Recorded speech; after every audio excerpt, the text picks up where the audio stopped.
Hi guys, welcome back to my channel. இன்னைக்கு இந்த வீடியோவில் நம்ம ஒரு முக்கியமான இன்வெஸ்ட்மெண்ட் டாபிக் பார்க்க போகிறோம். இதை நிறைய பேர் இன்வெஸ்ட்மெண்ட்னு சொல்லுவாங்க, இதை நிறைய பேர் ரிஸ்க்குன்னு சொல்லுவாங்க. அப்படி என்னடா டாபிக்னு கேட்குறீங்களா? Which is cryptocurrencies. கிரிப்டோ கரன்சினா என்ன, கிரிப்டோ கரன்சி எப்படி ஒர்க் ஆகுது, அதை பற்றி அது ரிலேட்டடாக இன்ஃபர்மேஷனை இன்னைக்கு வீடியோவில் நம்ம பார்க்க போகிறோம். அதுக்கு முன்னாடி என் பேர் ராஜா. இந்த சேனலில் நான் பர்சனல் growth ரிலேட்டடான இன்ஃபர்மேஷன்ஸ்லாம் வீடியோஸ் போஸ்ட் பண்ணிட்டு இருக்கேன். அதில் இது ஃபினான்ஸ் சீரிஸ். இன்கேஸ் நீங்கள் என்ன சப்போர்ட் பண்ணணும்னு நினச்சிங்கன்னா மறக்காம என்னோட பேஜை சப்ஸ்கிரைப் பண்ணி வச்சுக்கோங்க. யூடியூப்ல, இன்ஸ்டாகிராமில் ரைஸ் வித் ராஜான்னு சர்ச் பண்ணி ஃபாலோ பண்ணி வச்சுக்கோங்க. வீடியோ பிடிச்சிருந்தா ஒரு லைக், வீடியோவில் ஏதாவது சஜஷன்ஸ் இருந்தால் கமெண்ட்ஸில் லீவ் பண்ணுங்கள். வாங்க வீடியோக்குள்ளே போகலாம். What is cryptocurrency? கிரிப்டோ கரன்சினா என்ன அப்படிங்கிறத தெரிஞ்சிருக்கிறதுக்கு முன்னாடி பணம், நம்ம இப்போ கரண்ட்டாக யூஸ் பண்ணிட்டு இருக்க பணம் எப்படி புழக்கத்துக்கு வந்துச்சு நம்ம தெரிஞ்சுக்கணும். மொத்தம் 5 stage. Stage 1, stage 2, stage 3, stage 4, stage 5. 5 ஸ்டேஜில் ஃபஸ்ட்டு ஸ்டேஜ் பண்டமாற்று முறை. பண்டமாற்று முறை மெத்தடில் வர்த்தகம் செஞ்சுக்கிட்டு இருந்தோம். அதாவது ஒரு பொருளை வாங்குறது, ஒரு பொருளை விற்கிறது, இந்த மாதிரி வர்த்தகம் பண்ணிக்கிட்டு இருந்தோம். அது எவால்வ் ஆகி ஸ்டேஜ் 2க்கு வந்தோம். ஸ்டேஜ் 2ல் கோல்டு அண்ட் சில்வர் காயின்ஸ் கொடுத்து நம்ம வந்துட்டு ஒரு என் குதிரைக்கு இவ்வளோ பொற்காசுகள் நீங்கள் கொடுத்தீங்கன்னா இதை வாங்கிக்கலாம் அப்படிங்கிற மாதிரி அதுக்கு எவால்வ் ஆகி வந்து நம்ம அவ்வளோக்கு ஈக்குவலாக காயின்ஸ் கொடுத்து நம்ம வேணுங்கிற பொருளை வாங்கிட்டு விற்றுக்கிட்டு இருந்தோம். அது ஸ்டேஜ் 3க்கு வந்தோம். ஸ்டேஜ் 3ல பேங்க்னு ஒரு செக்டார் உள்ள வந்தது. அந்த பேங்கிங் செக்டார்ஸில் நம்மளோட காயினை சேஃபாக வைக்கிறதுக்காக கொண்டு போய் நம்ம கோல்டு அண்ட் சில்வர் காயின்ஸை அவங்ககிட்ட கொடுத்தா அவங்க ரெசிப்ட் கொடுப்பாங்க. அந்த ரெசிப்டை யூஸ் பண்ணி நம்ம வந்துட்டு நமக்கு வேணுங்கிற பொருளை வாங்கிக்கலாம், விற்றுக்கலாம். இந்த மாதிரி சினாரியோஸ் போயிட்டு இருந்தது. அதுக்கப்புறம் அது எவால்வ் ஆகி ஸ்டேஜ் 4 நம்ம இப்போ கரண்ட்டில் யூஸ் பண்ணிட்டு இருக்க ஃபியாட் கரன்சிஸ். ஃபியாட் கரன்சிஸா அப்படியே என்ன அப்படிங்க நிறைய பேத்துக்கு இருக்கும்.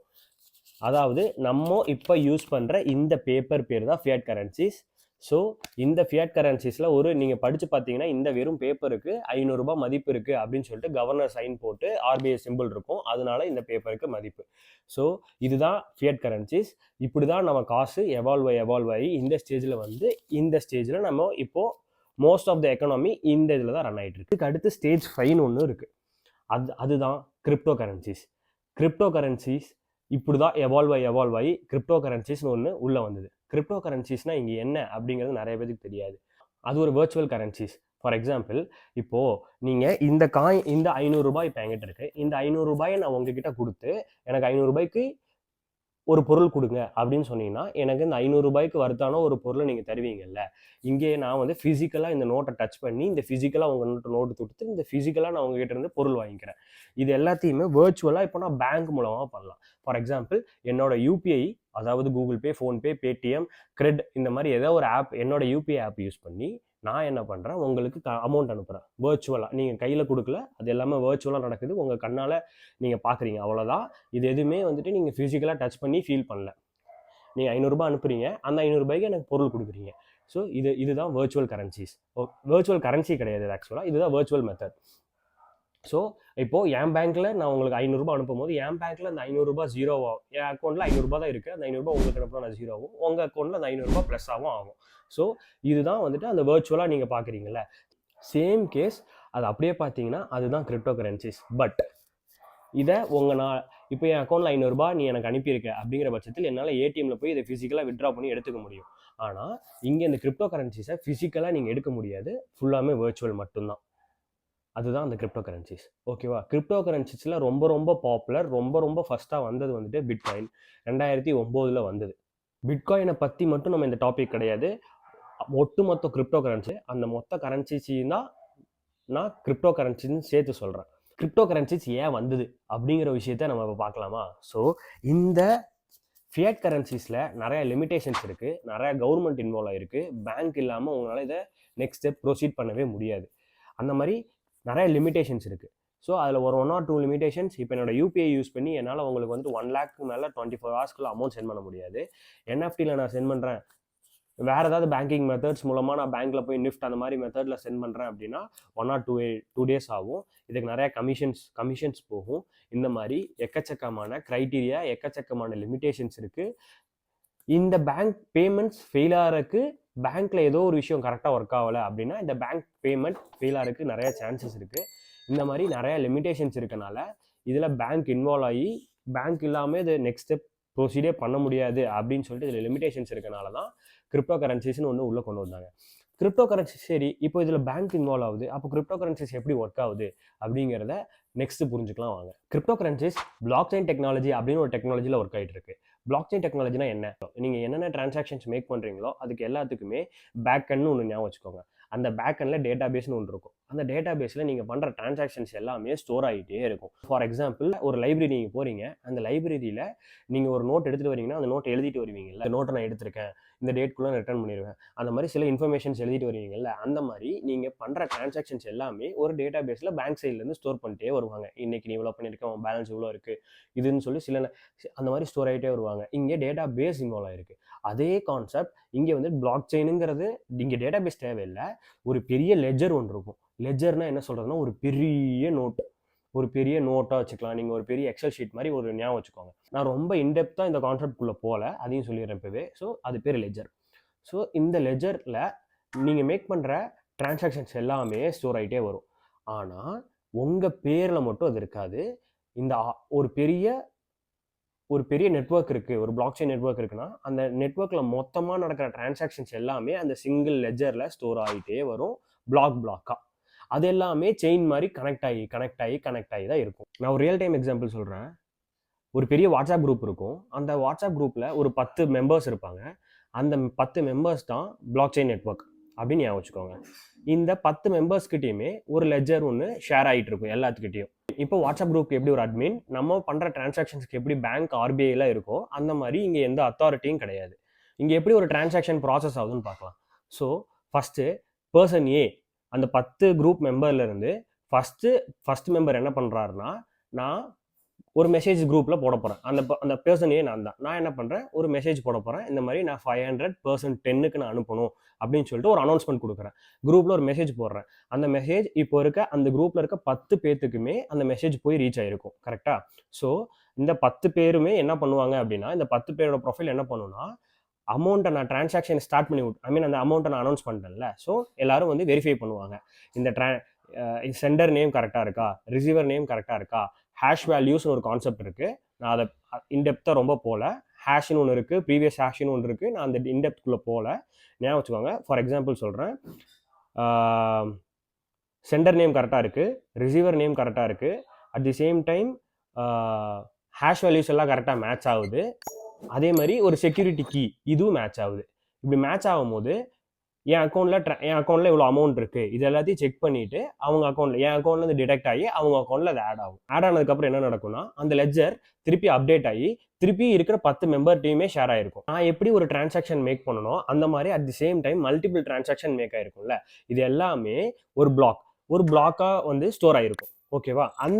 அந்த பிளாக், அதுக்கடுத்து இருக்க பிளாக் எல்லாமே இன்டர்லிங்க் ஆகிருக்கும். ஸோ இப்படி தான் வந்துட்டு அந்த பிளாக் செயின் நெட்வொர்க் வந்து ரன் ஆகுது. இப்போது இப்படி இருக்குது, எந்த அத்தாரிட்டியும் கிடையாது, எந்த ஒரு அட்மினும் கிடையாது அப்படிங்கிற பட்சத்தில் இதை ஈஸியாக ஹேக் பண்ண முடியும்ல, ஹேக் பண்ண என்னோட காசெல்லாம் போயிடுமா அப்படிங்கிற கொஸ்டின்ஸ் வரும். அப்படி இருக்க சுச்சுவேஷனில் தான் பிளாக் செயின் டெக்னாலஜி ரொம்ப ரொம்ப சேஃபஸ்ட் டெக்னாலஜி. ஏன் அப்படின்னா, இப்போது இந்த லெஜர் வந்துட்டு எல்லாருக்கிட்டையுமே இந்த குரூப்பில் இருக்க 10 மெம்பர்கிட்டையுமே ஷேர் ஆகிருக்கு. இப்போது பர்சன் 3 என்ன பண்ணுறாரு அப்படின்னா, பர்சன் 3க்கு ப்ரொஃபைலில் பர்சன் 3க்கே தெரியாமல் ஒரு ஹேக்கர் லாகின் பண்ணி அந்த ஹேக்கர் வந்துட்டு நான் சென்ட் பண்ண அமௌண்ட்டை சேஞ்ச் பண்ணிட்டாரு. அப்படின்னா என்ன ஆகும் அப்படின்னா, நான் சொன்னால அந்த ஹேஷ் வேல்யூஸ் மேட்ச் ஆகாதனால அது கண்டிப்பாக எல்லா லெஜர்லையுமே ரிஃப்ளெக்ட் ஆகிருக்காது. ஒன்ஸ் நீங்கள் டிரான்சாக்ஷன் மேக் பண்ணதுக்கப்புறம் அந்த லெஜர் வந்து திருப்பியும் அப்டேட் ஆகி எல்லாத்துக்கும் திருப்பியும் காப்பி இருக்கும். அந்த அப்டேட்டட் காப்பி இருக்குமா? அப்போது டிரான்சாக்ஷன் அந்த பர்சன் 3 பண்ண ஹேக்கிங்னால என்னோட 500 ரூபாயை 5000 ரூபாய் அவர் மாற்றிருக்காரு. பட் இந்த 5000 ரூபாய் என்னோட ப்ரொஃபைல் அண்ட் தென் அவரோட ப்ரொஃபைலில் மட்டும்தான் ரிஃப்ளெக்ட் ஆகிருக்குமே தவிர அந்த அமௌண்ட் ரிசீவ் ஆன ப்ரொஃபைலில் ரிஃப்ளெக்ட் ஆகிருக்காது. ஏன்னா இந்த ஹேக்கர் ஹேக் பண்ணது ஒன்லி இந்த ரெண்டு இடத்த மட்டும்தான். ஐ மீன் இதுவுமே இவரோட ப்ரொஃபைலில் ஹேக் பண்ணி வந்து டிரான்சாக்ஷனை தான் அவர் சேஞ்ச் பண்ணியிருக்காரு. ஸோ அந்த பிளாக் மட்டும்தான் சேஞ்ச் ஆகிருக்குமே தவிர எல்லா யூசர் நான் குரூப்பில் சென்ட் பண்ண மெசேஜ் அந்த மெசேஜை பர்சன் 3 வந்து எடிட் பண்ணுறாரு. அவருக்கு அந்த ஆக்சஸ், அவர்கிட்ட அந்த ஹேக்கிங் இருக்குது, அவர் அதை எடிட் பண்ணுறாரு. எடிட் பண்ணாலும் ரெஃப்ளெக்ட் ஆகிறது வந்துட்டு ரெண்டே இடத்துல. ஒன்று வந்துட்டு பர்சன் 3 ப்ரொஃபைல்லையும், இன்னொன்று வந்து பர்சன் 1 ப்ரொஃபைல்லையும் மட்டும்தான். மிச்சம் அது வந்துட்டு எங்கேயுமே அஃபெக்ட் ஆகாது.